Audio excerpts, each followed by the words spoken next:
அதிகாரம் 1 நாம் வாசிக்கிறோம். நாங்கள் தப்பி கரை சேர்ந்த பின்பு அந்த தீவின் பேர் மெலித்தா என்று அறிந்தோம். ஆண்டவருடைய பிள்ளைகளாயிருக்கிற அப்போஸ்தலர் எவ்வளவாக தன்னுடைய ஆண்டவருக்காக தன்னை அர்ப்பணித்து வாழ்ந்தார் என்பதை நாம் பார்க்கிறோம். ஒரு அரசனாக ஆண்டு கொண்டு அரச வாழ்க்கையை வெறுத்து அரசனாக வாழ்ந்து கொண்டு அரச வாழ்க்கையை வெறுத்து ஆண்டவருக்கு வந்து எவ்வளவு கஷ்டப்படுகிறார் என்று பாருங்கள். ஒரு வார்த்தை சொன்னால் அந்த வார்த்தையை அப்படியே நிறைவேற்றக்கூடிய ஆட்கள் ஒரு சேவகர்கள் மக்கள். ஆனால் அப்படி இருந்தால் ஒரு பௌரடியான் இன்றைக்கு துன்பத்திலும் துயரத்திலும் வேதனையிலும் கஷ்டத்திலும் இல்லாமையிலும் நம்முடைய தேவனை மகிமைப்படுத்திக் கொண்டே இருக்கிறார். நம்முடைய வாழ்க்கையிலே நமக்கு எது இன்பம் என்று நினைத்துக் கொண்டு வாழ்க்கையை நடத்துகின்றோமோ அத்தனை இன்பங்களும் நமக்கு இல்லாமலே போய்விடுகிறது. கிடையாது. அந்த இன்பங்கள் நமக்குள்ளே நாம் அதை கொஞ்சம் நேரம் நாம் சாப்பிட்டு விட்டால் அந்த சாப்பாடு பெரிதென்று நினைத்துக் கொண்டிருக்கிறோம். அந்த சாப்பாடு மறுநாள் காலையிலே நாம் கேட்டால் அது தெரியாமல் போய்விடுகிறது. இன்று நன்மையாக பேசுகின்ற மனிதர்கள் உண்டு. அவர்கள் ஆபத்து என்று போய் நிற்கும் பொழுது அந்த மனிதர்கள் நமக்கு ஆபத்துக்குள்ளாக மாறுவார்கள். எந்த ஒரு மனுஷனையும் நம்பக்கூடாதபடி ஆண்டவரை மாத்திரமே நம்பி ஜீவிப்பதுதான் நம்முடைய வாழ்க்கையின் பயனாய கடமையாக இருக்குது என்பதை நான் உங்களுக்கு சொல்கிறேன். மனிதர் அல்ல, மனிதர் நம்மளோடு இருப்பதில்லை. மனிதர் நமக்கு மனிதருடைய தயவு இருக்கிறது இல்லை என்று நான் சொல்லவில்லை. ஆனால் முற்று முடிய அவர்களை நாம் நம்பிவிடக் கூடாது என்பதுதான் தேவ கல்ச்சர். இன்றைக்கு எந்த இடத்தில் இருக்கிறோம் என்றே தெரியாதபடிக்கு அரண்மனையிலே இருந்து கொண்டு சமரசம் வீசிக்கொண்டு சமாரம் வீசிக்கொண்டு இரண்டு பக்கம் இருந்த கண்ணீர்கள் அங்கே வீசிக்கொண்டிருப்பார்கள் காற்று. அங்கே அரசனை பாதுகாக்கும்படிக்கு போர்ச்சேவகர்களும் காவலாளிகளும் அங்கு நிறைந்திருக்கின்ற இந்த இன்பமான வாழ்க்கையை விட்டுவிட்டு இன்றைக்கு அழைந்து கொண்டிருக்கிறார் ஒருவேளை சாப்பாடு என்று. எதற்காக? என் தேவனுக்காக எல்லாவற்றையும் விட்டுவிட்டார். தனக்கு உண்டான நன்மை, மேன்மை, மகிமை, தனக்கு உண்டான சுக போகங்கள் எல்லாவற்றையும் தேவனுக்காக குப்பை நஷ்டமும் என்று அவர் விட்டுவிட்டேன் என்று சொல்கிறார். எல்லாவற்றும் குப்பை என்று சொல்கிறார். இன்பம் நம்மளுடைய சரீரங்கள் முதற்கொண்டு நாம் உண்ணுகின்ற உணவுகள் முதற்கொண்டு பார்க்கின்ற வேலைகள் முதற்கொண்டு நாங்கள் உறங்குகின்ற இடங்கள் முதற்கொண்டு எல்லாவற்றையும் குப்பை குப்பை குப்பை என்று சொல்கிறார். தேவன் மாற்றமே இந்த கொஞ்சம் நேரம் இந்த பூமியில் இருக்கின்ற வாழ்க்கையை நித்தியம் என்று வாழ்கிறோம். இது நித்தியமானது அல்ல. அதைத்தான் நாங்கள் சொல்கிறோம். ஆண்டவருடைய நாமத்தை பார்க்கிறோம். எல்லாவற்றையும் தேவனுக்கு நின்று வைத்தார். நல்ல போராட்டத்தை போராடினேன். என்ன போராட்டமாக இது எல்லாம்? இந்த கஷ்டப்படுறதெல்லாம், போர்விங்காதெல்லாம், தண்ணி இல்லாத இடம் எல்லாம், படுக்க இடமில்லாத இடம், உயிருக்கு உத்தரவாதம் இடமெல்லாம் என்னவென்று சொல்லுகிறார்? நல்ல போராட்டத்தை போராடி, நல்ல போராட்டத்தை போராடி. இது முதல் எனக்காக வைக்கப்பட்டிருக்கின்றார் நீதியின் கிரீடம். என்ன கிரீடமா? நீதியின் கிரீடம். ஆண்டவருடைய சமூகத்திற்குள் அங்கே நாம் உலகத்தில் இத்தனை பாடுகளும், இத்தனை துன்பங்களும், இத்தனை துயரங்களும் எதற்காக? அந்த கிரீடங்களை பெறுவதற்காக, தேவனுடைய வலது பாட்சத்தில் வீற்றிருப்பதற்காக, தேவனோடு கூட இருப்பதற்காகத்தான் இந்த பாடு.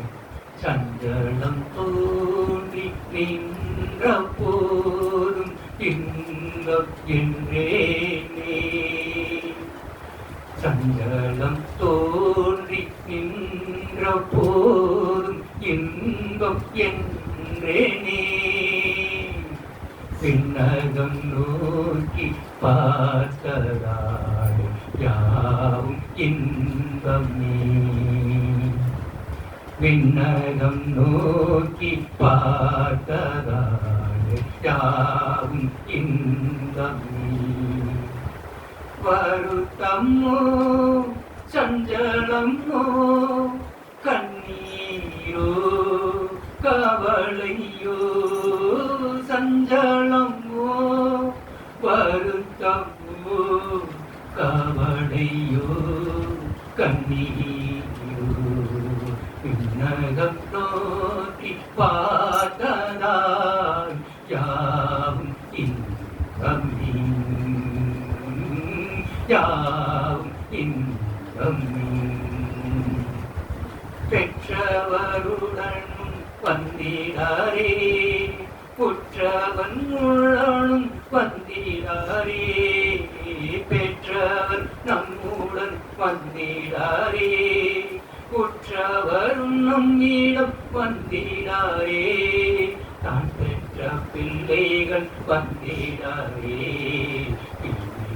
கண்டு நான் நடக்கிறேன் பின்மையை கண்டு நடக்கிறேன் விண்ணகம் நோக்கி பார்த்ததால் யாவையும் இன்பம் என்றெண்ணுகிறேன் விண்ணகம் நோக்கி பார்த்ததால் யாவையும் இன்பம் என்றெண்ணுகிறேன் தனிமையில் யானில்லையே உடனின்று என் தேவனே தனிமையில் நான் இல்லையே உடனுண்டு என் தேவனே நடப்பது நான் அல்லவே நடக்கிறார் என்னை தூக்கியே நடப்பது நான் அல்லவே நடக்கிறார் என்னை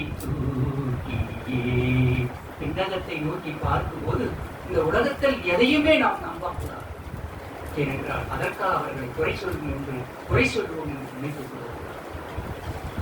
நம்முடைய ஓட்டம் வேறாக, நம்முடைய பார்வை வேறாக இருக்கும், நம்முடைய நடைகள் வேறாக இருக்கும். ஏனென்றால் பரத்தை நோக்கி வெளிச்சத்தை பார்த்து அதற்குள்ளே நாம் எடுத்துக்கொண்டிருக்கின்றார் நம்முடைய திடம், அதுக்குள்ளே இருக்கின்றார் பரத்தில் இருந்து நாம் எடுத்துக்கொண்டிருக்கின்ற நம்முடைய வாழ்க்கையும் நமக்கு ஆசீர்வாதங்களை நாம் எடுத்துக்கொண்டால் உலகத்தை அத்தனையும் நமக்கு வேண்டாதே.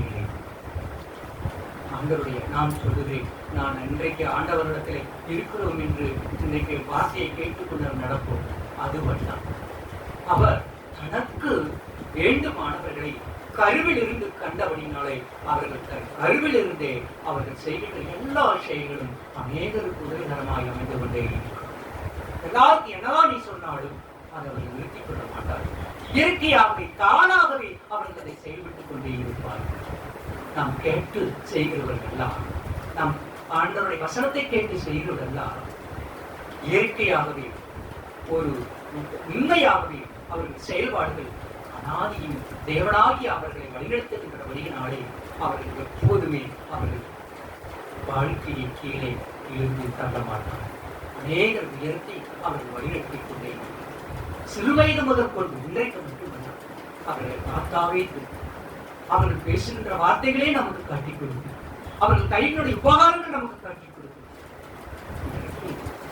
பவுலடியார் இன்றைக்கு அத்தனை இன்பத்தையும் விட்டு மோசே தன்னுடைய அரண்மனையிலே நான் வாழ்கின்ற வாழ்க்கையில் மிக கொடுமையான பதார்த்தங்களை சாப்பிடுவது எனக்கு இதெல்லா, இதோ தேவ பிள்ளைகளோடு சேர்ந்து இலைக்கறி சாப்பிடுவதே எனக்கு மேல் என்று சொன்னார். இன்பத்தோடு நின்று நான் கொடுத்த பதார்த்தங்களை சாப்பிடுவதை காட்டிலும் தேவனுடைய பிள்ளைகளோடு இருந்து அவர்கள் நிறுத்துகிறார் அதனுடைய மெல்லிதான உணவுகளை நான் ஆக்கியம் என்று கருதுகிறேன் என்று சொல்லித்தான் அரச முகத்தை விட்டு வெளியேறினார். ஏனென்றால் கருவில் இருந்து தேவன் அவரை கண்டு கொண்டார். பிறக்கும் பொழுதே அங்கே தீர்மானம் ஏரோதினுடைய அவங்களுடைய கட்டளை பிறப்பிக்கப்படும்.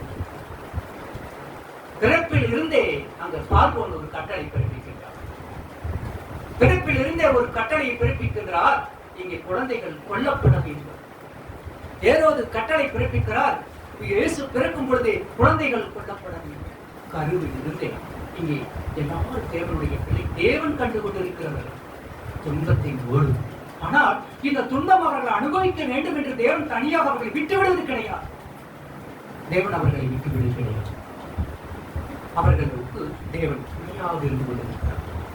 அந்த மோசேயினுடைய தாய் பெற்றெடுக்கும் பொழுது அந்த மோசேயினுடைய அந்த குழந்தைக்கு உணவுகளையே தேவன் கருப்படுத்தி அரண்மனையிலிருந்து அங்கே பாகம் அனுப்பப்படுகிறது.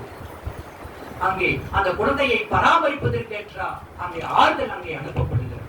அந்த குழந்தையை தேற்றுவதற்கு அங்கு உணவுகளுக்கேற்ற ஆதாரத்திற்கேற்ற உணவுகள் அங்கே கொடுக்கப்படுகிறது. தேவனாலே அங்கே ஆறுதலுக்கு இருக்கிறது. எங்க தள்ளி வாங்கலையா அங்கே இருக்கிற குழந்தை அந்த இடமில்லை. ஆண்டவருடைய பிள்ளைகளை பார்க்கிறேன்.